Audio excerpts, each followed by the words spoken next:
So I just saw Suicide Squad, or The Suicide Squad, and I decided to make a quick review on it. I was working on another movie before this, but I don't really care. First off, I want to say I have seen the first Suicide Squad, but I'm not going to compare it to it because I have not seen it in a couple years, and I'm not really going to bother with it.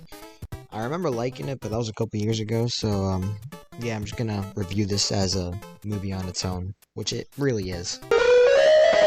I will say that I mostly enjoyed this movie. I'm a big fan of both Guardians of the Galaxy movies. I think they are among the best movies in the MCU, and I think James Gunn's directing style really helped this movie. Probably the best thing about this movie was its characters. I think they're all pretty entertaining and pretty memorable and had a lot of personality to them. Personally, I think my favorite scene was the very first one. I like how everything was just unexpected and crazy. I thought the designs are pretty well done, and I thought the action was pretty well done as well. Also, John Cena's acting wasn't as bad as I thought it'd be. He actually did a decent job. One thing I thought was a bit weird was that Weller's character was completely written different in this one than the first Suicide Squad. I don't really care about it, I just think it's interesting. You know, the plot's okay, it's not supposed to be extremely complex. Another good thing that I forgot to mention was the comedy was pretty well done.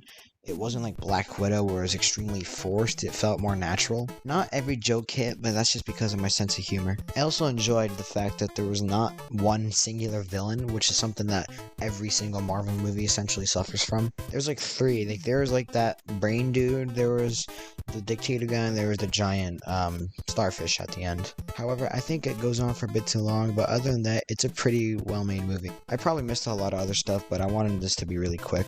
3.5 out of 5. Okay, next time I'm definitely going to use the transition slides. This is not a good idea. I'm not re-recording everything though.